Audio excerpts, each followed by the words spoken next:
அப்போ உங்களுக்கு 3ஆம் இடத்தோட அதிபதி புத்தி நடக்குது அப்படின்னா அது விற்கிறதுக்கு தான் நேரம், வாங்கிறதுக்கு நேரம் இல்லை. இல்லைன்னா வேறொரு கிரகம் புத்தி நடந்தாலும் சரி, அது 3ஆம் அதிபதி என்ன கிரகமோ அந்த கிரகம் உங்களுக்கு நடக்கக்கூடிய புத்திக்கு நட்சத்திரமாக வந்துட்டாலும் வாங்கக்கூடாது. அப்போ உங்களுடைய ஜாதகத்தில் இந்த 4ஆம் இடத்துல மாந்தியோ இல்லை இந்த 4ஆம் இடத்துல பாம்போ இல்லை இந்த 4ஆம் இடத்து அதிபதி 3ங்கிற கூடிய அதிபதியோட நட்சத்திரத்திலையோ இருந்தால் நிச்சயம் வாஸ்து கோளாறு வந்தே தீருங்கிறது ஜாதகத்தில் தலையிலேயே எழுதி வச்சிருக்கும்.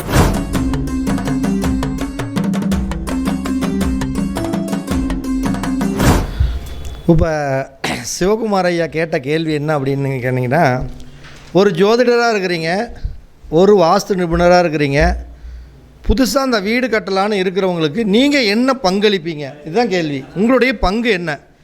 அதுதான் கேள்வி. இது ஒரு அருமையான ஒரு நல்ல கேள்வி தான். அப்போ இந்த வீடு கட்டுறவங்களுக்கு, புதுசாக அந்த நிலம் வாங்குறவங்களுக்கு ஒரு ஜோதிடம் ரீதியாகவும் வாஸ்து ரீதியாகவும் எங்களுடைய பங்கு எப்படி இருக்கும் அப்படின்னு கேட்டிங்கன்னா, நீங்கள் என்ன முதல்ல அதை தெரிஞ்சுக்கணுங்கிற விஷயத்துக்கு தான் போகணும். அப்போ எப்பயுமே நீங்கள் முதல்ல தெரிஞ்சுக்கிறது ஒரு விஷயம் என்னென்னா, வீடு கட்டலான்னு இருக்கிறவங்க, ஒரு நிலம் வாங்கலான்னு இருக்கிறவங்க முதல்ல நல்ல ஆலோசனை வேணும். நீங்கள் பாட்டுக்கு போய் எடுத்த உடனே கண்ட இடத்துல நிலம் வாங்கிடக்கூடாது. இப்போ இடம் வாங்கணுங்கக்கூடிய ஆசையில் எங்கள் இடத்துக்கு பக்கத்துலேயே பள்ளியோடம் இருக்குது, எங்கள் இடத்துக்கு பக்கத்துலேயே ஹாஸ்பிட்டல் இருக்குது, பஸ் ஸ்டாண்டுக்கு பக்கத்துலேயே நான் இருக்கணும், என்னுடைய தேவைகளுக்கு தகுந்தாற் போல் நான் பக்கத்துலேயே இடத்த வாங்கிக்கணும், இறங்குனா நான் டக்குன்னு போகணும், இப்படி தான் எல்லாருமே எதிர்பார்க்குறாங்க. விளம்பரம் பண்ணுவாங்க, பார்த்துருக்கீங்களா? அதாவது இருந்து கரெக்டாக சேலத்திலிருந்து குறுகிய தூரத்தில் 58 கிலோமீட்டரத்தில் எங்களுடைய வீட்டு மனைவியா 58 கிலோமீட்டர் எங்கே இருக்கு போடுவாங்க. அந்த வசனமெல்லாம் அதில் பண்ணுவாங்க, பேசுவாங்க பாருங்கள். சேலத்துக்கு அருகில் விமான நிலையம் அருகில் ஒரு 58 கிலோமீட்டருக்கு பக்கத்துலேயே ஃப்ளாட் விற்பனைக்கு 1333 ரூபா சதுரடி அப்படின்னு போடுவாங்க. அப்போ என்ன அப்படின்னா எல்லாமே அந்த விளம்பரம் அப்படிங்கக்கூடிய ஒரு விஷயத்தில் ஓடுது. அப்போ நீங்கள் முதல்ல ஒரு வீடு கட்டுறீங்க, ஒரு இடம் வாங்குறீங்கன்னா, இந்த வீடு கட்டக்கூடியவங்க உங்களுடைய ஜாதகத்தில் முதல்ல ஜாதகம் தான் மெயின். ஃபஸ்ட்டு ஜாதகம் ஒரு கண், அடுத்தது வாஸ்து அப்படிங்கிறது இன்னொரு கண். இப்போ இந்த ரெண்டையும் ஜோடி சேர்த்துணும். நம்ம ரெண்டையும் ஜோடி சேர்த்து தான். இப்போ இப்படி பார்த்தா ஒரு கண் இல்லைன்னா அவர் என்ன சொல்லுவாங்க? அவர் ஒத்த கண்ணை ஜோசி இருப்பாங்க. கண்ணே இல்லைன்னா என்ன சொல்லுவாங்க? அந்த ஆள் குருட்டு ஜோசி இருப்பாங்க. 2 கண் இருந்தாவே பிரகாசம். அப்போ என்னென்னா ரெண்டையும் நம்ம மிங்கிள் பண்ணி பார்க்கணும். ஜோதிடம் ப்ளஸ் வாஸ்து, இதை பார்த்து தான் எல்லாமே ட்ராவல் பண்ணணும். அப்போ நீங்கள் ஒரு இடம் வாங்கலான்னு ஆசைப்பட்டீங்கன்னா திருப்பி நீங்கள் எத்தனை நாள் என்கிட்ட கேட்டாலும் நான் சொல்லக்கூடிய ஒரே வசனம், சட்டையில் இருந்தால் தான் அகப்பியில் வரும். இதே டைலாக் தான் நான் ஆரம்பத்துலேருந்து பேசிக்கிட்டு இருப்பேன். இதிலிருந்து என்ன தெரியுதுன்னா, விதி கொடுப்பனை. உன் தலையில் விதியில் என்ன எழுதியிருக்குது, நீங்கள் பிறக்கிறப்பவே உங்கள் தலைக்கு முடிக்கும் உள்ளே என்ன எழுதி அங்கே வச்சுருக்கிறானோ அதுதான் நடக்குமே தவிர, தலைகீழான்னு நின்னா கூட நீ இப்படி தலையை கீழே வச்சு காலை மேலே வச்சு அந்தரத்தில் நின்னா கூட உனக்கு எதுவும் நடக்காது. அது எப்போ நடக்கும்? தன்னுடைய தசா புத்திகளுக்கு தகுந்தாற் போல் இந்த புத்திக்கு தகுந்த மாதிரி அப்பப்போ நடந்துக்கிட்டே இருக்கும். அப்போ முதல்ல ஒரு இடம் வாங்கலான்னு ஆசைப்பட்டீங்கன்னா உங்களுடைய ஜாதகத்தில் இடம் வாங்குவதற்குண்டான அமைப்பு அப்படிங்கிறது ரொம்ப முக்கியம். அப்போ என்னென்ன, இடம் வாங்குவது என்பது எத்தனாவது ராசினா 4வது ராசி. நல்லா புரிஞ்சுக்கங்க. இடம் வாங்கிறதுங்கிறது 4வது ராசி, இடம் விற்கிறதுங்கிறது 3வது ராசி. அதைத்தான் லோகநாதன் ஐயா சொன்னார். ஒரு ராசி தன்னுடைய 12வது ராசிக்கிட்ட தோற்று போயிருந்தார். அப்போ இடம்னா 4, அதனுடைய 3வது ராசிங்கிறது 12வது ராசியாக வரும், இடம் விற்கிறது. அப்போ உங்களுடைய ஜாதகத்தை பார்த்த உடனே ஒரு திரிகோணம் கேள்விப்பட்டிருப்பீங்க. 1, 5, 9 அப்படிங்கிறது ஒரு திரிகோணம், தர்ம திரிகோணம். 2, 6, 10 அப்படிங்கிறது அது பொருள் திரிகோணம். 3, 7, 11 அது திருமணம் சம்மந்தப்பட்ட விஷயத்துக்கு உண்டான திரிகோணம். 4, 8, 12 அது துன்பத்துக்கு உண்டான திரிகோணம். இது எல்லாத்துக்குமே தெரியும். அப்போ ஒரு ஒரு ஒரு திரிகோணம் செயல்படுறப்ப அதனுடைய மற்ற அந்த 5, 9 செயல்பட்டுக்கிட்டே இருக்கும். இப்போ 1ங்கிற ஒரு ரயில் ஒன்று கிளம்புச்சுன்னா அதுக்கு பின்னாடி 5ங்கிற ஒரு பொட்டியும் பின்னாடியே போயே தீரும், 9ங்கிற ஒரு பொட்டி போகும். 2ன்னு ஒரு பொட்டி போச்சுன்னா அதனுடைய திரிகோண பொட்டியும் போயிட்டுருக்கும், 6, 10 போகும். இதுதான் லாஜிக்கே. அப்போ உங்களுடைய ஜாதகத்தில் 4ங்கிறது ஒன்று செயல்பட்டுச்சுன்னா அதனுடைய 8, 12 4, 8, 12ங்கிறது ஒரு திரிகோணம். அப்போ 4ஆம் இடத்துடைய நம்ம இங்கே புத்தி தான் வலியுது. புத்திங்கிறது என்ன? ஒரு குறுகிய காலத்தில் நடக்கிறது. தசைங்கிறது எத்தனை? அதிக நாள். இப்போ குரு திசையில் உனக்கு இடம் வாங்குவேன் அப்படின்னு சொன்னீங்கன்னு வச்சுக்கே, குரு திசை 16 வருஷம், 16 வருஷத்தில் நான் இடம் வாங்கினேன் என்ன வாங்காட்டி என்ன, எப்போயா அதை சொல்கிறது? கரெக்டாக நேரத்தை சொல்லியான்னு கேட்பாங்கல்ல. அப்போ நம்ம பர்டிகுலராக புத்தி எடுக்கலாமல்ல. புத்தின்னு என்ன, ஒரு குறிப்பிட்ட வருஷம், 1 வருஷம், 1.5 வருஷம், 2 வருஷம், இந்த வருஷத்தில் இது நடக்குங்கன்னு சொல்லலாம். அப்போ புத்திநாதனைத்தான் பார்க்கணும். அப்போ 4, 8, 12ங்கிறது ஒரு திரிகோணம். அப்போ உங்களுடைய ஜாதகத்தில் 4, 8, 12 அதிபதிகளுடைய புத்தி நடக்கும் பொழுது தான் உங்களுக்கு இடம் வாங்கக்கூடிய அமைப்புகள் வரும். அப்போ தான் நீங்கள் வாங்கணும். இது ஒரு சாப்டரு. 2வது என்னென்னா, இந்த 4, 8, 12 அப்படிங்கக்கூடிய அதிபதிகள் இருப்பாங்கள்ல, கிரகம் இருக்குமில்ல, அந்த கிரகம் வேறொரு கிரகம் நடக்குது புத்தி, அந்த கிரகத்துக்கு நட்சத்திரமாக வந்துட்டாலும் சரி. நல்லா புரிஞ்சுக்கிட்டிங்கன்னா உங்களுக்கு நல்லா புரியும், ஜோதிடத்தில் இருக்கிறவங்களுக்கு புரியும்.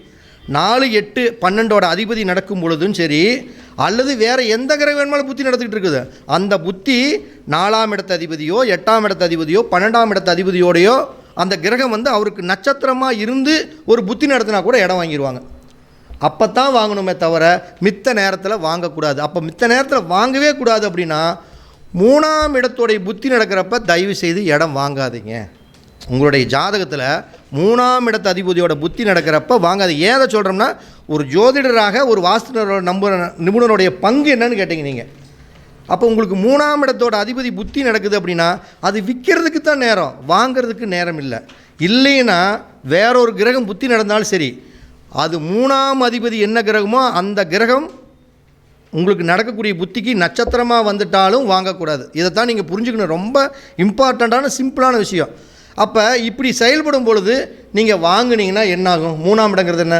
பத்திரப்பதிவு, டாக்குமெண்ட்டு, கையெழுத்து.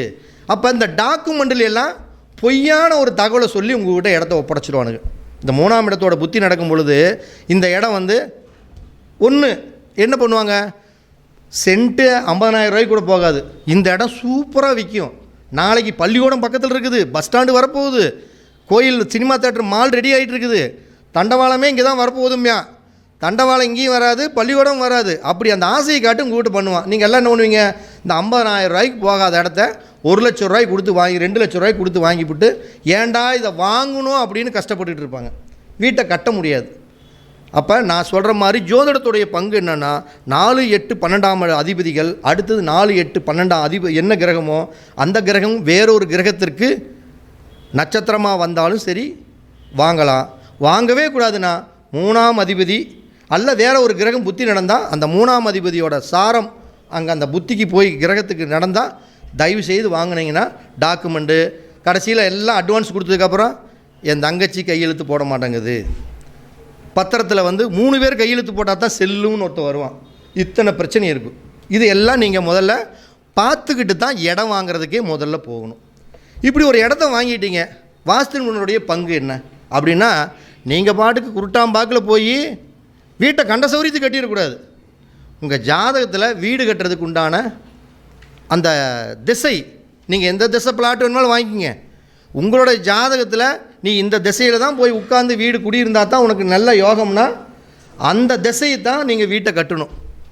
இல்லை இன்னும் கூட கொஞ்சம் அட்வான்ஸாக போகணும்னா அந்த திசை எனக்கு கொஞ்சம் மாதிரியாக இருக்குதுன்னா அதனுடைய திரியோண திசையும் நம்ம ஒரு விதத்தில் எடுத்துக்கலாம்.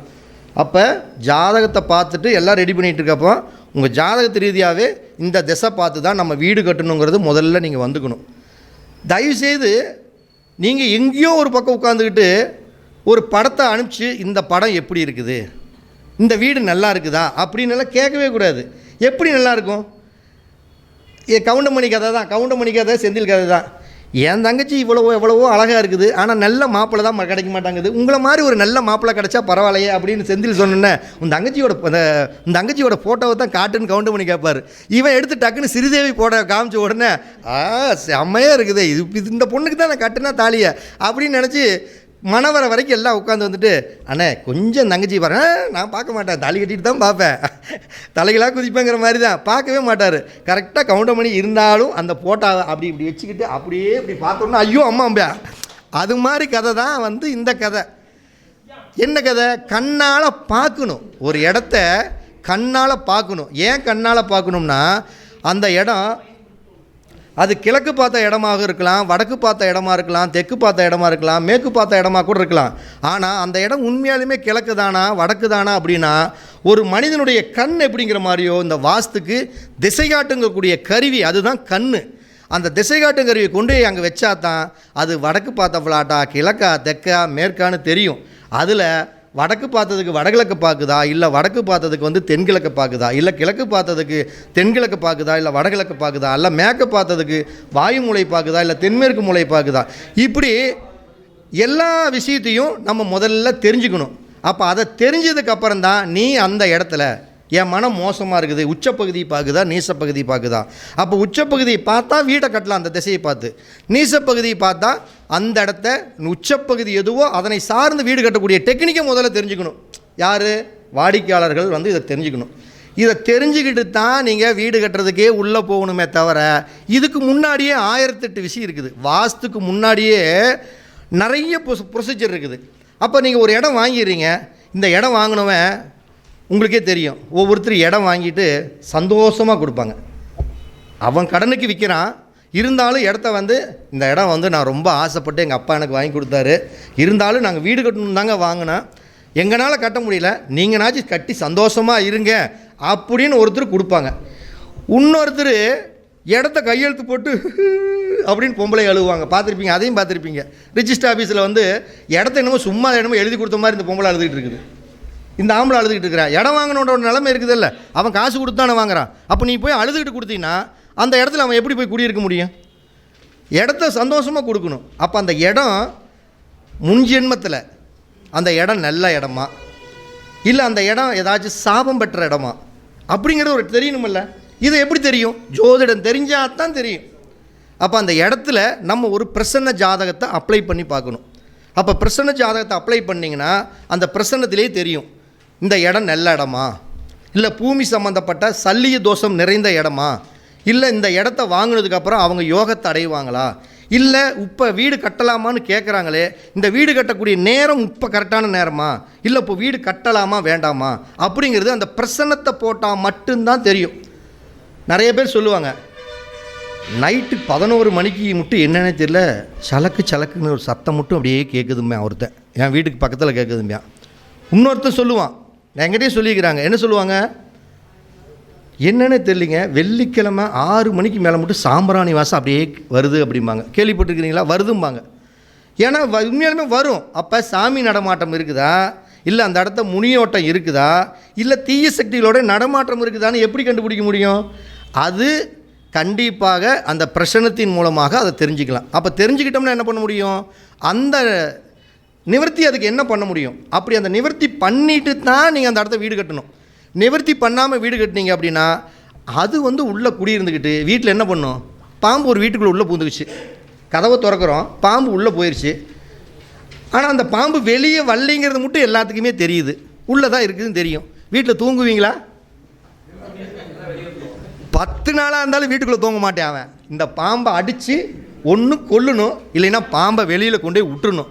அது வரைக்கும் அவனுக்கு தூக்கம் வராது. அப்போ என்னென்னா உள்ளே வந்து நோண்டிக்கிட்டே இருக்கும். அப்போ அந்த இடம் அப்படிங்கக்கூடிய ஒரு விஷயத்தில் நம்ம அந்த பிரச்சனத்தை போட்டு பார்க்கும் பொழுது இது மாதிரி பிரச்சனை இருக்குதா இல்லையா அப்படிங்கிறத நம்ம தெரிஞ்சுக்கலாம். அப்படி தெரிஞ்சுக்கிச்சு அப்படின்னா நம்ம அதற்கு தகுந்தாற் போல் நம்ம வீடு கட்டக்கூடிய அமைப்புக்கு நம்ம ஃபாலோ பண்ணிக்கலாம். அதுக்கு நிவர்த்தி இருக்குது, அந்த நிவர்த்தி பண்ணிக்கணும். அதுதான் அந்த பூமி சல்லிய தோஷம். அந்த தோஷத்தை நிவர்த்தி பண்ணிக்கிட்டு தான் நம்ம வீடு கட்டுறதுக்கே ஆரம்பிக்கணும். அப்போ வீடு கட்ட ஆரம்பிக்கிறோம், எடுத்த உடனே நீங்கள் பாட்டுக்கு சொல்லுவாங்க, எனக்கு ஒன்றுமே தேவையில்லைங்க, 2 பெட்ரூம், ஒரு ஹாலு, ஒரு கிச்சன், ஒரு அட்டாச் பாத்ரூம், எதை வேணுமாலும் போடுங்க, போட்டு எனக்கு ஒரு 800 ஸ்கொயர் ஃபீட்டில் வீடு, 1500 ஸ்கொயர் ஃபீட்டில் வேணும், இப்படி வீடு பொதுவாக கேட்பாங்க. இது அதுக்கு மேலே இந்த வீடு கட்டக்கூடிய விஷயத்தில் இன்னும் கொஞ்சம் டெப்த்தாக நீங்கள் பார்க்கணும்னா, இந்த நிலம், நீர், நெருப்பு, காற்று, ஆகாயம், இந்த பஞ்சபூதங்கள் தான். இந்த பஞ்சபூதங்களுடைய அண்டர்ஸ்டாண்டிங்கோ அனுசரணையோ இல்லாமல் வீடு கட்டினா ஜெயிக்க முடியாது. அப்போ நிலம் எதுவோ ஒரு இடத்துல அந்த இடத்துல தான் வீட்டை கட்டணும். இப்போ ஒரு உதாரணம், ஒரு 60க்கு 40 ஒரு ஃப்ளாட் இருக்குது அப்படின்னா அந்த ஃப்ளாட்டில் நிலத்தத்துவம் எங்கே இருக்குது, நீர் தத்துவம் எங்கே இருக்குது, காற்று தத்துவம் எங்கே இருக்குது, ஆகாய தத்துவம் எங்கே இருக்குது, வாயு தத்துவம் எங்கே இருக்குது, நம்மளுக்கு அது முதல்ல தெரியணும். அப்போ நிலத்தத்துவம் அப்படின்னாவே அது தென்மேற்கு மூலை தான். அப்போ அந்த நிலத்தத்துவத்தில் தான் ஒருத்தர் வீடு கட்டி போய் முதல்ல உட்காரணுமே தவிர, எனக்கு ரோட்டு மேலே வீடு எடுத்தோடனே முன்னாடி பளிச்சுன்னு தெரியணும், நான் பின்னாடி தோட்டத்தை விட்டுக்கிறேன் அப்படின்னு சொல்லி இந்த தென்மேற்கு மூலையில் வீட்டை கட்டாமல் கொண்டாந்து வடக்கு கிழக்கில் அப்படியே முன்னாடி வீட்டை கட்டி ஜம்முன்னு பண்ணியிருப்பாங்க. பின்னாடி தெற்கு மேற்குலாம் அதிக காலி இடமா இருக்கும். அப்போ தெற்கு மேற்கில் அதிக காலி இடமா இருந்தால் நிச்சயமாக அந்த வீட்டில் வளர்ச்சி அடைய முடியாது, அவங்க ஜெயிக்கவும் முடியாது. உட்கார்ந்த இடமே ஒழுங்காக சரியில்லை. அப்போ உட்கார்ந்த இடத்துல ஒழுங்காக சரியில்லைன்னா அவன் என்ன பண்ண முடியும்? ஒன்றுமே பண்ண முடியாது. இதுக்கெல்லாம் வந்து எனக்கு மந்திரத்தை கொடுங்க, பரிகாரத்தை கொடுங்க, தந்திரத்தை கொடுங்க, எந்திரத்தை கொடுங்க அப்படின்னா எந்திரத்தை கொடுக்குறதுக்குன்னு ஒரு சில பேர் இருக்காங்க. அவங்கக்கிட்ட போய் வாங்கிக்கிங்க. எங்ககிட்ட எந்திரம் இல்லை, தந்திரம் இல்லை, மந்திரம் இல்லைன்னு தான் நான் சொல்லுவேன். எங்ககிட்ட எதுவுமே இல்லை. எங்ககிட்ட அந்த அறிவு நுட்பம் மட்டும்தான் இருக்குது, கடவுளுடைய வழிபாடு இருக்குது. இதை வச்சு தான் சரி பண்ண முடியுமே தவிர வாஸ்துவில் மந்திரமோ தந்திரங்களோ சில விஷயங்கள் கிடையவே கிடையாது. ஆனால் அறிவுத்திறனால், தம்முடைய நுட்ப அறிவால் சில பொருள்களை அந்த இடத்தில், சில பொருள்கள்னால் தாயத்தோ தந்திரமோ எல்லாம் கிடையாது, சில பொருள்கள் அப்படிங்கிறது இயற்கையுடைய தாவரங்கள் இல்லை, அதனை வந்து சமாளிக்கக்கூடிய சில பொருள்கள், அதாவது பெரிய அளவுக்கு பரிகாரம் இல்லாமல் அதுகளெல்லாம் வச்சோம்னா அதனுடைய தாக்கத்தை குறைக்கலாம். இப்போ ஒன்றும் இல்லைங்க, சிம்பிளாக ஒரு உதாரணம் சொல்கிறேன். நீங்கள் நிற்கிறீங்க இந்த இடத்த, ஓகேங்களா? நீங்கள் நிற்கிறீங்க, உங்கள் கண்ணில் இந்த லைட் எடுத்துக்கங்க. இப்படி நான் நிற்கிறேன், இந்த ஃபோக்கஸ் லைட்டு இப்போ 4 தான் இருக்குது, இன்னும் ஒரு 4 5 வச்சுக்கோங்க, பளிச்சுன்னு அடிக்குது. எனக்கு அப்படியே திரும்பி பார்த்தோன்னா ஒருத்தருமே தெரிய மாட்டாங்க. அப்போ நான் இந்த இடத்த வந்து எனக்கு அதனுடைய பாதிப்பு இல்லாமல் இருக்கணும், என்ன பண்ணலாம்? லைட்டை மறைக்கணும். சிம்பிளான மேட்ரு. இதில் என்ன பிரச்சனை? புரியுது? லைட்டை மறைக்கணும். அதை மறைக்கிறதுக்கு என்ன பண்ணணும்? எதையாச்சும் ஒன்று பண்ணணும். அப்போ எதையாச்சும் ஒன்று பண்ணுங்கன்னு சொல்கிறேன். அதுதான் டெக்னிக் வாஸ்துல. அதை வந்து சொல்லாமல் அதை விட்டுட்டு இந்த இடத்துல வந்து ஒரு வெள்ளியில் ஒரு தாயத்தை கட்டி இப்படி தொங்க விடுங்க, உங்கள் கண்ணுக்கு பிரச்சனை, அப்படியெல்லாம் கண்டுபிடிக்க முடியாது. அப்போ இந்த டெக்னிக்கை முதல்ல நீங்கள் தெரிஞ்சுக்கணும். நான் பேசுகிறது எல்லாமே விழிப்புணர்வு சார்ந்து தான் வீடியோ பேசிக்கிட்டே இருக்கிறத தவிர பொழப்புக்கு வீடியோ கிடையாது. விழிப்புணர்வு. ஏன்னா மக்கள் வந்து நிறையா பேர் கஷ்டப்படுறாங்க. இந்த வாஸ்துல வந்து இப்படித்தான் பேசணும்னு இல்லை, எப்படி வேணுமாலும் பேசலான்னு பேசிக்கிட்டு இருக்கிறாங்க. ஆனால் நம்ம பேசுகிறது என்னென்னா, நடைமுறையில் ஒரு 30 வருடங்களுக்கு மேலாகவே இருந்து இது இப்படி தான் இருக்கும், இப்படி தான் இருக்கும். இப்போ ஒரு மாத்திரை கொடுத்து இந்த மாத்திரை தலைவலி போகுமா அப்படின்னு எப்படி கண்டுபிடிக்க முடியும்? அந்த மாத்திரை சாப்பிட்டவனு கேட்டால் தானே தெரியும். மாத்திரை தயார் பண்ணவனை கேட்டு இது ஏட்ட சொல்லுவேன், ஏன் மாத்திரை பெருசு அப்படின்னே தான் சொல்லிகிட்டு இருப்பானே தவிர சாப்பிட்டவனை கேட்டால் தான் அந்த மாத்திரை குணமாச்சா இல்லையான்னு கண்டுபிடிக்க முடியும். அப்போ என்ன தெரியணும்? அதை அனுபவிக்கணும். அப்போ 30 வருஷமாக இந்த ஃபீல்டில் கிட்டத்தட்ட நான் தான் சொல்கிறேன் பார்த்தீங்களா, ஒரு 1500 வீடு 2000 வீடு இருக்குது.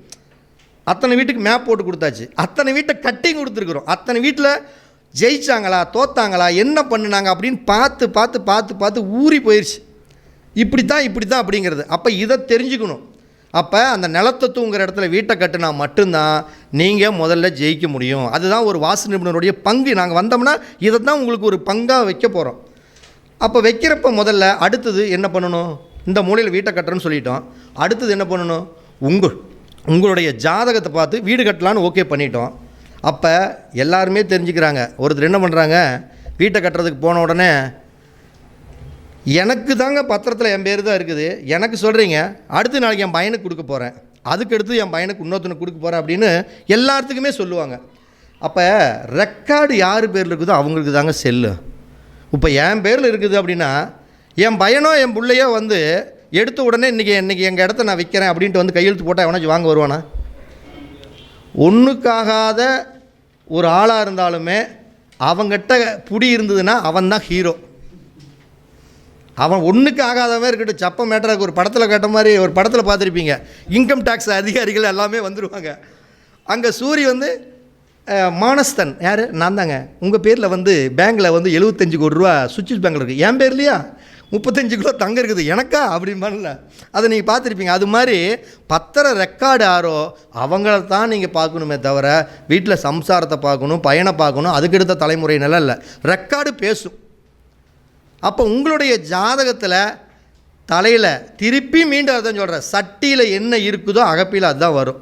அப்போ உங்களுடைய ஜாதகத்தில் இந்த 4ஆம் இடத்துல மாந்தியோ இல்லை இந்த 4ஆம் இடத்துல பாம்போ இல்லை இந்த 4ஆம் இடத்து அதிபதி 3ங்கிற கூடிய அதிபதியோட நட்சத்திரத்திலையோ இருந்தால் நிச்சயம் வாஸ்து கோளாறு வந்தே தீருங்கிறது ஜாதகத்தில் தலையிலேயே எழுதி வச்சுருக்கோம்.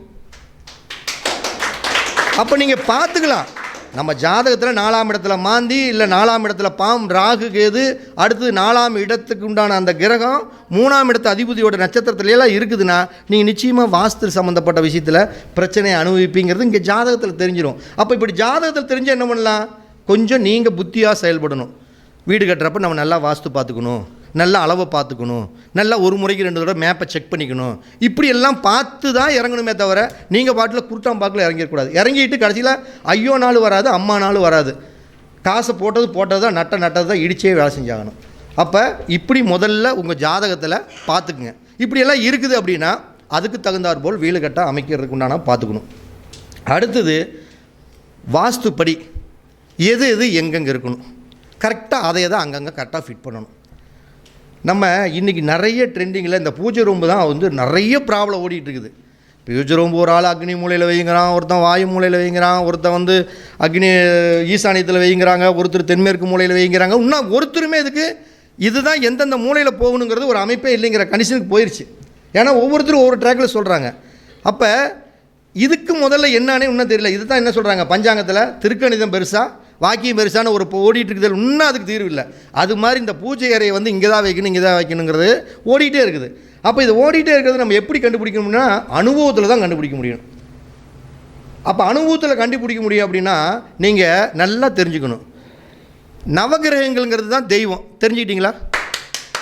தெய்வம் யார் தெரியுங்களா? நவகிரகங்கள் தான் தெய்வம்.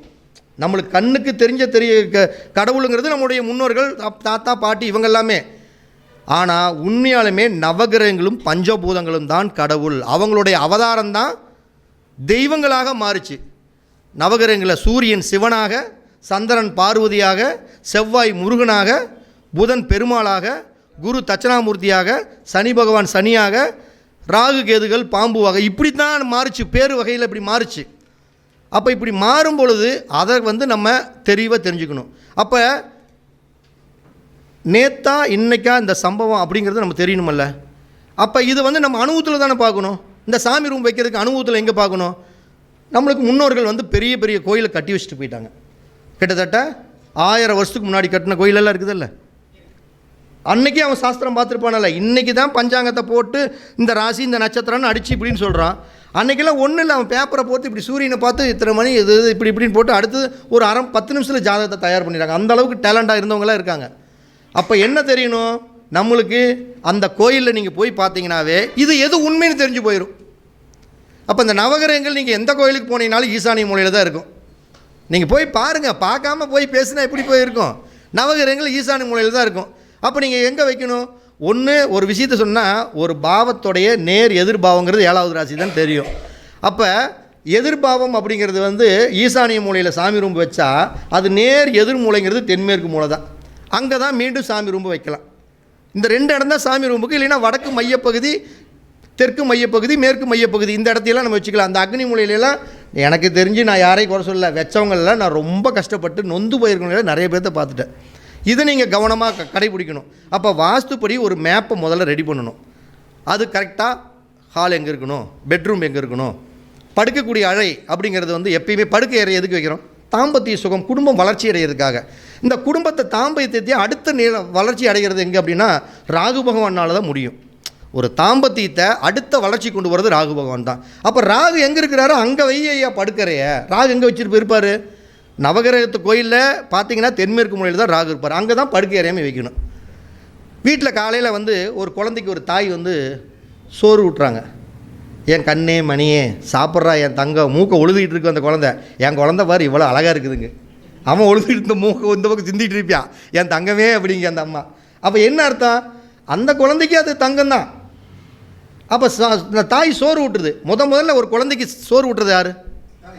ஒரு நிலாவை காட்டி இந்தா சாப்பிடு சாமி, நலாச்சோறு சாப்பிடுன்னு காட்டுறாரு தாய்.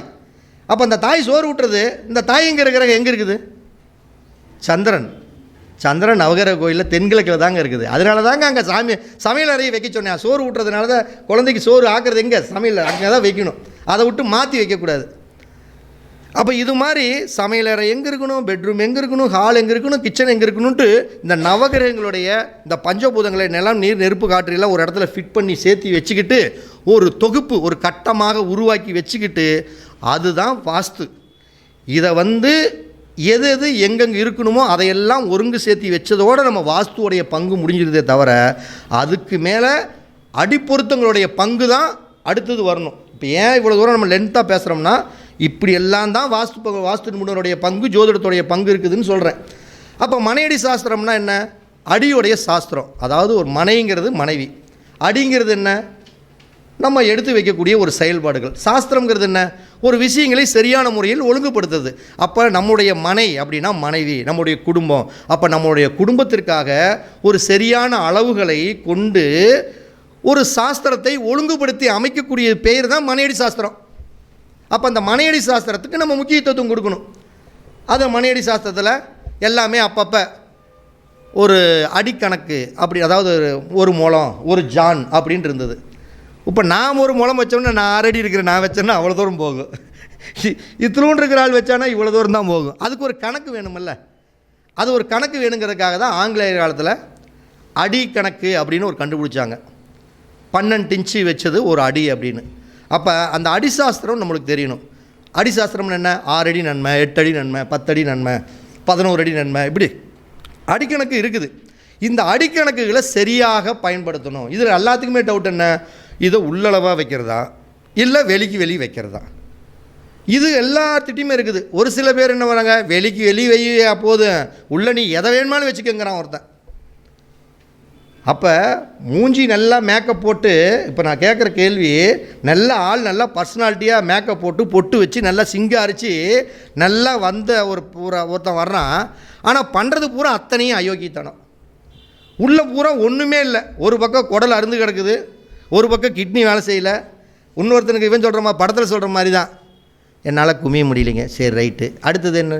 காலையில் பொழுதோட ஆனால் 6 மணிக்கு மேலே எனக்கு கண்ணு தெரியறதில்ல, சரி ரைட்டு. குமிஞ்சா எனக்கு முதுகு வலிக்குது. இப்படியெல்லாம் ஒரு கதை சொல்கிறான் பார்த்தீங்களா? அது மாதிரி வெளித்தோற்றத்துக்கு எல்லாம் நல்லா இருந்து உள்ளே எதுவுமே இல்லைன்னு என்ன அர்த்தம்? அப்போ வெளியளவுகளையும் பார்க்கணும், உள்ளளவுகளையும் பார்க்கணும். அதை தான் அகமும் புறமும் நல்லா இருக்கணும் அப்படின்னு சொன்ன விஷயமே அதுதான். அப்போ அடிக்கணக்கில் வெளியும் நல்லா இருக்கணும், உள்ளேயும் நல்லா இருக்கணும். இப்படி ரெண்டையும் நல்லா இருக்கிற மாதிரி அமைக்க முடியுமானா அமைக்க முடியும். முடியாதுங்கிறதெல்லாம் இல்லவே இல்லை, அமைக்கலாம்.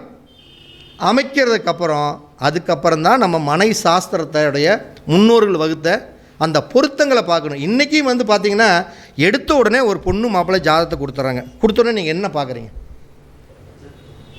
இந்த பையனோட நட்சத்திரத்துக்கு அந்த பிள்ளையோட நட்சத்திரம் பொருத்துதா? பொருத்தம் இருக்குதா? 10 பொருத்தம் இருக்குதா? 7 பொருத்தம் இருக்குதா? பிடிச்சி கட்டுறா தாலி அப்படிங்கிறாங்கல்ல. குழந்தை பாக்கியம் பொறுத்து இருக்குது, ரச்சி பொறுத்து இருக்குது, ராசி பொறுத்து இருக்குது, இதெல்லாம் வசி பொறுத்து இருக்குது. பிடிச்சி தாலி கட்டு, எப்படி ஒன்று இழுத்துட்டு கிடக்கட்டு எங்கேயோ ஒரு மூளைக்கு அப்படிங்கிறாங்கல்ல. அது மாதிரி பொருத்தம் இருக்குது. பொருத்தம் பார்க்கணும். எதுக்கு? வீட்டுக்கும் நம்மளுக்கும் ஒரு பொருத்தத்தை பார்க்கணும். அதுதான் மனையடி சாஸ்திரத்துடைய பொருத்தம். அந்த பொருத்தம் தான் நீ கட்டுற மனை பசு என்ன மனை, இதுதான் கர்ப்ப பொருத்தங்கிறது. கர்ப்ப பொருத்தங்கிறது என்ன மனையில் இவங்க வீடு கட்டுறாங்க அதில் தான் இருக்குது. நாய், கழுதை, பேய், பிசாசுன்னு எல்லாமே தொகுத்து வச்சுட்டு போயிட்டாங்க. நம்ம படிக்கணும், இதுதான் விஷயம். அப்போ இங்கே நாய் மனையாக ஒரு வீடு வந்துருச்சுன்னா சொல்கிறாங்கல்ல, நிற்கிறதுக்கு நாய்க்கு நேரமே இல்லைம்பாங்க. நாய் மட்டும் நிற்காதுங்களே, தெக்கை வரைக்கும் சுற்றிக்கிட்டே தான் இருக்கும். நாய்க்கு ஒரு வேலை இருக்காது. ஆனால் அது என்னமோ பார்த்தோம்னா எங்கேருந்து அங்கே சுற்றி இங்கே சுற்றி பெரிய வெட்டி முறிக்கிற மாதிரி பண்ணும். நாய்க்கு நிற்கிறதுக்கு நேரம் இல்லை. அப்போ இந்த நாய் மனையிலெல்லாம் வீடு கட்டினா அவன் நிற்கிறதுக்கு நேரம் இருக்காது. ஆனால் ஒன்றுக்காகாத ஆள்.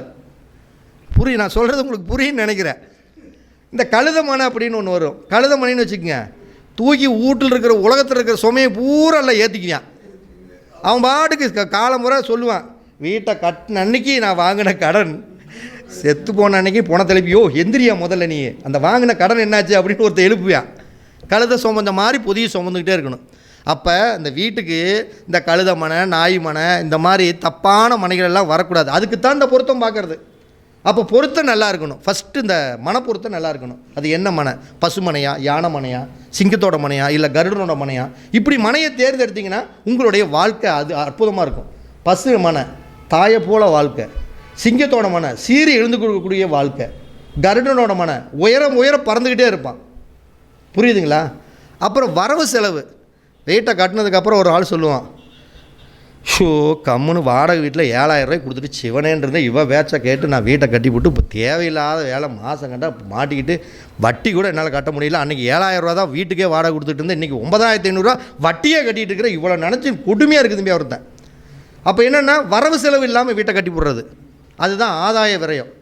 வரவுக்கு தகுந்த மாதிரி செலவு இருந்துட்டால் கூட ஓகேங்க. 5 ரூபா சம்பாரிச்சு 5 ரூபா செலவு வந்துட்டாலும் ஓகே, போத எது திங்க தூங்க எந்திரிச்சு போயிட்டுருக்கலாம். இங்கே 5 ரூபாய் சம்பாதிச்சுட்டு 8 ரூபா இருந்தால் விரயம். அப்போ ஆதாய விரையை பொறுத்தா ரொம்ப ரொம்ப இம்பார்ட்டண்ட்டாக பார்க்கணும். அதில் நீங்கள் கொஞ்சம் கவனம் செலுத்திக்கிட்டே இருக்கணும். ஓகேங்களா? அடுத்தது வந்து பார்த்திங்கன்னா, மூணாவதாக மெயினாக நீங்கள் பார்க்குறது யோனி பார்க்கணும்.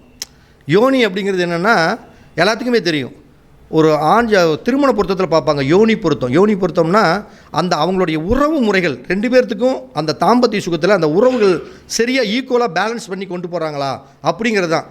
அந்த பேலன்ஸ் பண்ணி கொண்டு போகலைன்னா ஒன்று ஆண் வழி தவறி போயிடுவான், இல்லை பொன் வழி தவறி போயிடுவாங்க. அதுதான் இந்த யோனி பொருத்தம். அதே மாதிரி வீட்டுக்கு அந்த யோனியை பார்க்கணும். நல்ல யோனியா, சிம்ம யோனியா, யானை யோனியா, பசு யோனியா, இப்படியெல்லாம் யோனி வரும் பொழுது நீங்கள் அந்த வீட்டில் பேலன்ஸ் பண்ணி வாழ்க்கையை ஓட்டிடலாம். இல்லைன்னா பேலன்ஸ் பண்ணி அவங்க வீட்டில் ஓட்ட முடியாது. இதை நீங்கள் பார்த்துக்கணும். அதுக்கப்புறம் வீட்டுக்கு மெயினாக நட்சத்திரத்தை ரொம்ப ரொம்ப ரொம்ப ரொம்ப ஃபாலோ பண்ணணும். அப்போ நான் அடிக்கடி இதை சொல்லிகிட்டு இருக்கிற விஷயமே தான். நட்சத்திரம் என்ன?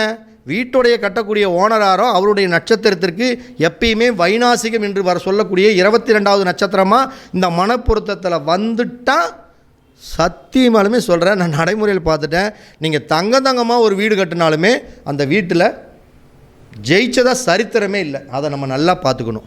அடுத்தது வீட்டுக்கு கண் நல்லா இருக்கணும். கண்ணுங்கிறது என்ன? பார்வை. வீட்டுக்கு போன உடனே கருக்கும்னு வீடு இருக்கக்கூடாது. வீடு நல்லா வெளிச்சம், நல்ல ஜன்னல்கள்லாம் வச்சு வீடு வெளிச்சமாக இருக்கணும். அதே மாதிரி அந்த வீட்டில் குருட்டு நேத்திரம் மட்டும் வந்துடவே கூடாது. ஒன்றும் அட்லீஸ்ட் ஒரு கண்ணுனாச்சும் இருக்கணும், இல்லை 2 கண்ணுனாச்சும் ஏக நேத்திரமாக இருக்கணும். அப்படி இருந்தால் அந்த வீடு மிகப்பெரிய ஒரு அற்புதமான அமைப்பாக இருக்கும். அதுக்கப்புறம் யோகம், சித்த யோகம், இது மாதிரி நல்ல யோகத்தில் இருக்கணும். இந்த மரண யோகம், இந்த மாதிரி யோகம் வந்துடவே கூடாது. வந்துட்டால் அது சிறப்பான பலனை கொடுக்காது, பிரச்சனை தான். அதுக்கப்புறம் சூத்திரம் ரொம்ப முக்கியம். மரண சூத்திரமாக வந்துடக்கூடாது. மற்ற எந்த சூத்திரமாக வந்துட்டாலும் ஓகே. அப்போ நம்ம சொல்லக்கூடிய ஒரு 6-7 விஷயத்தை மட்டும் இந்த பொருத்தத்துக்கு எடுத்துக்கிட்டால் போதும். எது? மன என்ன, மன ஆதாய விரைய வரவு செலவு என்ன, அவங்களுக்குள்ள யோனி என்ன, அவங்களுக்குள்ள யோகம் என்ன, வீட்டுக்கு வயசு, எல்லாத்தையும் ரெடி பண்ணிவிட்டு மனையடி சாஸ்திரம் பார்த்து வாஸ்து பார்த்து எல்லாம் டக்கர் சூப்பர். வயசு 2 வயசு வீட்டுக்கு ஒரு பிரோஜனம் இல்லை. உன் பொருத்தமே எல்லாமே 2 வருஷத்துக்கு தான் அந்த வீட்டு செல்லுபடியாகும். அதுக்கு மேலே வீட்டை ஏதாச்சும் ஒன்று இடித்து ஆல்ட்ரு பண்ணி வேறு ஏதாச்சும் பண்ணினா தான் அந்த வீட்டில் ஜெயிக்க முடியும், இல்லைன்னா ஜெயிக்கவே முடியாது. இப்போ நிறைய பேர் வந்து வீட்டை மாத்திரா தலையெழுத்த மாறியான்னா ஏன் மாற்றம்ங்கிற இடத்துக்கு அடுத்த இடத்துல வச்சா தெரியுங்களா? 4ஆம் பாவத்தை 3ஆம் இடங்கிறது மாற்றம். ஏன் அதுக்கு அடுத்தது ஏன் 4 வைக்கணும்? ஏன் 10ல் 12ல் வைக்க வேண்டியதானே? அப்போ வீட்டை கட்டுனா கண்டிப்பாக ஒருத்தனுக்கு மாற்றம் வருங்கிறதுக்காக தான் 3க்கு பக்கத்துலேயே 4 வச்சாங்க. இல்லைன்னா 5, 6ல் வச்சுட்டு போக வேண்டியதானே, மாற்றி வைக்க வேண்டியதானே. அப்போ இந்த பொருத்தங்களை நம்ம கையாளணும். இப்படி எல்லா பொருத்தங்களை பார்த்து தான் வாஸ்து, மனையடி சாஸ்திரம், இந்த குழி பொருத்தம் அப்படிங்கக்கூடிய ஒரு பார்த்து ஜாதகத்தில் உங்களுக்கு கட்டக்கூடிய நேரங்கள் இருக்குதா, இடத்துல ஏதாச்சும் பிரச்சனை இருக்குதா, இப்படியெல்லாம் இருந்தால் எப்போ கட்டலாம், எப்போ கட்டக்கூடாது, எந்த மாதிரி கட்டணும், விதியில் என்ன இருக்குது, விதியில் இருக்கிறதுக்கு தகுந்த மாதிரி தான் நம்ம வாழ்க்கை அமையணுங்கிறத இந்த ஜோதிடத்தையும் வாஸ்தையும் 2ஐயும் முழுமையாக தெரிஞ்சுக்கிட்டு ஒரு களத்தில் இறங்கி ஃபீல்டில் வேலை செஞ்சோம்னா அவங்கள ஜெயிக்க வைக்க முடியும். ஆனால் நம்ம நல்ல அளவு போட்டு வந்ததுக்கப்புறம் ஒருத்தர் வருவார். யார்? அவங்க மாமனோ மச்சானோ மாப்பிள்ளையோ இல்லை எவனோ ஒருத்தன் வருவான். நல்லா குழி பொருத்தம் போட்டு ஜம்முன்னு கொடுத்துட்டு வருவான். 27 அடி 3 அங்கலம், 32 அடி 1 அங்கலம். ஒரு பேச்சுக்கு தான் சொல்கிறேன். இது குழி பொருத்தம் இருக்குமான்னு நாளைக்கு கமெண்டில் போட்டுறாதீங்க. ஒரு பேச்சுக்கு எல்லா குழி பொருத்தம் சூப்பராக இருக்குன்னு நம்ம போட்டு கொடுத்துட்டு வரோம்னு வச்சுக்கோங்க. இந்த மாமனோ மச்சானோ மாப்பிள்ளையோ இல்லை இன்ஜினியரோ அது என்ன 27 அடி 1 அங்கலம், அடிக்கணக்கில் 28 நல்லா தான் இருக்குது, 29 நல்லா தான் இருக்குது. வெய்யி ஒரு ரூம் 9.25 வச்சுருக்கியா, இன்னொரு ஒரு 1/2 அடி சேர்த்து வெய்யி, 27 ஒன்றுங்கிறத 28 வெய்யப்பா அப்படின்ட்டு போயிடுவான் ஒருத்தன். இன்னொன்று வந்து 45 அடி வச்சுருக்கான்னு வச்சுக்கோங்க. ஒரு உதாரணத்துக்கு வந்து ஒரு பேச்சுக்கே சொல்கிறேன், ஒரு 30 அடி இருக்குது. நம்ம குழி பொருத்தம் பார்த்து செட் பண்ணி வச்சுருப்போம், இது கரெக்டான அளவுன்னு. ஏப்பா இது என்னப்பா 16 அடி வருது, இன்னும் 1 அடி தூக்கி வச்சிங்கன்னா அது 17 அடி வரும், ஹால் எவ்வளோ பெருசாக இருக்கும், வெய்ய இன்னொரு தூக்கி ஒரு 1 அடி சேர்த்து அப்படிமா. இப்படி வர்ற ஆளுக போகிற ஆளுக, இந்த போனவன் வந்தவன், இந்த அறகுறை தக்கடிகளெல்லாம் பேச்சை கேட்டு இந்த மேப்பை போட்ட மேப்பிலிருந்து அப்படியே பெருசு பண்ணுறது. நீங்கள் பெருசு பண்ணுங்க, நான் தப்பு வேணான்னு சொல்ல. ஆனால் அந்த பெருசு பண்ணும் பொழுது இந்த மனப்பொருத்தம் வருதான்னு பார்த்துக்குங்க. அதைத்தான் நம்ம பேசிகிட்டு இருக்கிறோம். விழிப்புணர்வு. அதுக்கு எதுக்கு திருப்பி பேசுகிறோம்னா, நம்ம போட்டு கொடுத்ததை விட இன்னும் கொஞ்சம் நான் பெருசு வேணும்னு யாராச்சும் ஒருத்தர் சொல்கிறப்ப இன்னும் கொஞ்சம் நான் பெருசு பண்ணுனா இந்த மாதிரி மனப்பொருத்தம் உங்களுக்கு செட் ஆகுதா அப்படின்னு பார்த்துட்டு தான் வீட்டை கட்டணும். இதெல்லாம் நீங்கள் சரியாக அளவில் கட்டாமல் விட்டுப்புட்டு கடைசியில் ஐயோ நாள் வராது, அம்மா நாள் வராது. அப்போ படிக்கட்டு எந்த திசையில் வரணும், பாத்ரூம் எந்த திசையில் வரணும், நம்ம எப்படி போகணும் அப்படின்னு ஒரு கமெண்டில் ஒருத்தன் போட்டுருந்தான், எனக்கே போட்டிருந்தான். லெட்டின் பாத்ரூம்பு வடமேற்கு மூலையில் அக்னி மூலையில் தான் வைக்கணுமா, இல்லைன்னா வடக்குக்கு இந்த மூலையில் வைக்கலைன்னா லெட்டின் பாத்ரூம் போக முடியாதான்னு ஒருத்தன் கேட்டிருந்தான். இதுக்கு என்ன பதில் சொல்லணும்? வயிறு வலிக்கிறவன் கம்மாங்காட்டில் உட்காந்துருந்தா கூட அவனுக்கு டாய்லெட் போகத்தான் செய்யும். எங்கேயா இருந்தாலும் போகத்தான் செய்யும். காலையில் எழுந்திரிச்சா 6 மணிக்கு அவன் டாய்லெட் போயிடுவான். ஆனால் அது வெளிப்புறத்துக்கு ஓகே. ஆனால் நம்மளுக்குன்னு ஒரு கட்டுப்பாடு அப்படிங்கிறது இருக்குதில்ல. ஒரு மனிதனுக்கு ஒரு கட்டுப்பாடு, ஒழுக்கம், இப்படி தான் வாழணும், குடும்பத்துக்காக வாழணும், குடும்பத்துக்காக பணம் சேர்த்தணும்னு எப்படி நீ ஒரு கட்டுப்பாடுன்னு வைக்கிறியோ, அப்போ அந்த வீட்டுக்குள்ளே வாஸ்துங்கிறது ஒரு கட்டுப்பாடு வேணுமல்ல. எந்த இடத்துல உட்கார்ந்தாலும் போகும், போகாதுன்னு இல்லை. ஆனால் அதற்குன்னு ஒரு கட்டுப்பாடு விதித்து வச்சுருக்குறாங்க. பழைய காலத்திலேயே வந்து நீங்கள் மிகப்பெரிய வாஸ்து முழுசாக கற்றுக்கணும்னா யார்கிட்டையுமே கற்றுக்க தேவையில்லை. 1000 வருஷத்துக்கு முன்னாடி கட்டின கோயிலில் போய் உட்காருங்க. ஒரு நாளைக்கு ஃபுல்லாக சுற்றுங்க அந்த கோயிலில். எது எது எந்தெந்த மூலையில் இருக்குதுன்னு பாருங்கள். இதை பார்த்துட்டு வந்தீங்கன்னாவே நீங்கள் ஒரு வாஸ்து நிபுணருங்க. சிம்பிளாக நான் சொல்கிறேன். பழைய காலத்தில் நீங்கள் என்னையும் நம்ப வேண்டாம், இவரையும் நம்பாதீங்க, யாரையும் நம்பாதீங்க. நான் சொல்கிறது உண்மையா இல்லை இவர் சொல்கிறது உண்மையா அப்படின்னா, பழைய காலத்தில் ஒரு 1000 வருஷத்துக்கு முன்னாடி அவங்களாம் முன்னோர்கள் தானே, அவங்களுக்கு தெரியாததான் நம்மளாம் கண்டுபிடிச்சி வச்சுட்டோம். அவங்க சூரிய உதயத்தை பார்த்தே வந்து இத்தனை மணின்னு சொல்லுவாங்க, இத்தனை மணிக்கு இதுதான் நடக்குன்னு சொல்லுவாங்க. இவன் இன்றைக்கி தான் வந்து ராக்கெட் விட்டு இங்கே போகுது அங்கே போகுதுன்னு சொல்லிட்டாங்க. அன்றைக்கே பாட்டில் எல்லாம் சொல்லிட்டு போயிட்டாங்க. அப்போ நம்மளுடைய எல்லாமே அந்த பழைய சாஸ்திரத்துடைய கோயில்களை போய் பார்க்கும் பொழுது எல்லாமே வாஸ்துப்படி கட்டியிருக்கிறாங்க, அதெல்லாம் தெரிஞ்சுக்கும். அப்போ வாஸ்துப்படி இல்லாத கோயில்களையும் நீங்கள் போய் பாருங்கள், பாழடைஞ்சு போனதெல்லாம் போயிருக்கும், அதுலெல்லாம் சில மாற்றங்கள் இருக்கும். வாஸ்துப்படி இருக்கிற கோயிலில் இன்றைக்கி நிலச்சி நின்றுட்டுருக்கும். அப்போ அதையெல்லாம் நீங்கள் பார்த்தீங்கன்னாவே ஒரு முழுமையான வாஸ்துவோடைய ரகசியங்களை தெரிஞ்சுக்கலாம். அப்போ ஒரு ஜோதிடருடைய ஒரு வாஸ்து நிபுணருடைய பங்கு எப்படி இருக்குன்னு சிவகுமார் ஐயா கேட்டார். அப்போ நான் மற்றவங்க எப்படியோ இல்லையோ என்னுடைய பங்கு அப்படின்னா, நான் இவ்வளோ நேரம் என்னென்ன பேசணுனோ இதுதான் புதிய வீடு கட்டுறவங்களுக்கு, வாஸ்து பார்க்குறவங்களுக்கு, ஜோதிடம் பார்க்குறவங்களுக்கு என்னுடைய பங்கு இப்படித்தான் இருக்கும் அப்படிங்கிறத சொல்லி இவ்வளோ நேரம் பொறுமையாக கேட்ட உங்களுக்கும் என்னுடைய மனமார்ந்த நன்றிகளையும் வாழ்த்துக்களையும் நம்ம தெரிவிச்சுக்கிறோம்.